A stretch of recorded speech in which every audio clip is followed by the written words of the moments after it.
திமுகவுக்கு ஓட்டு போட வேணாம்னு சொல்லலை, திமுகவுக்கு ஓட்டு போடுங்க. அப்போ உங்கள் வீட்டில் உள்ள பெண்கள், வீட்டில் இருக்கிறவங்க ஒய்ஃபு, குழந்தைங்க யாருக்குமே சேஃப்டியாக கிடையாது. ஜென்ஸை தான் சொல்கிறேன், ஓட்டு போடுங்க டிஎம்கேக்கு. நான் வந்து ஆரம்ப காலத்துலேருந்து டிஎம்கேக்கு தான் ஓட்டு போடுறேன், எங்கள் தாத்தா வழியிலேருந்து போடுறேன், எங்கள் அப்பா வழியிலேருந்து போடுறேன்னு சொல்கிறேன்னா பரம்பரை டிஎம்கே ஓட்டு போடுறேன்னா பரம்பரை டிஎம்கே ஓட்டு போடுங்க.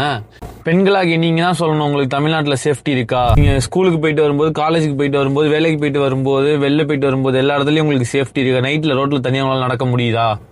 பெண்களுக்கு தமிழ்நாட்டிலாம் சேஃப்டி இருக்குன்னு முதலமைச்சர் சொல்றாரு. பெண்களுக்கு எதிரான குற்றங்கள் இரும்பு கரம் கொண்டு தடுக்கப்படும். சட்டம் ஒழுங்கு என்னுடைய நேரடி கண்காணிப்பில் இருக்கும். பெண்களுக்கு தமிழ்நாட்டில் ஃபுல் சேஃப்டி இருக்கா? உங்க வீட்டில் இருக்கிற பெண்களுக்கே ஃபர்ஸ்ட் சேஃப்டி கிடையாது. நீங்க டிஎம்கே ஓட்டு போட்டு என்ன பண்ண போறீங்க? வயசான லேடிஸும் சரி ஜென்ஸும் சரி டிஎம்கே ஓட்டு போட போறீங்க. எதுக்காக ஓட்டு போட போறீங்க? போட்டா என்ன ஆகும் கொஞ்சம் சிந்திச்சு ஓட்டு போடுங்க. டிஎம்கே ஓட்டு போடுறீங்களா? தாராளமா போடுங்க, தப்பே சொல்லல. நீங்க விஜய்க்கு தான் ஓட்டு போடணும், எடப்பாடி ஐயாக்கு தான் ஓட்டு போடணும்னு சொல்லல. டிஎம்கே ஓட்டு போடுறீங்களா? ஜாலியா ஓட்டு போடுங்க, ஒன்றும் தப்பே கிடையாது. எந்த கொம்பனும் குறை சொல்ல முடியாத ஆட்சி இது.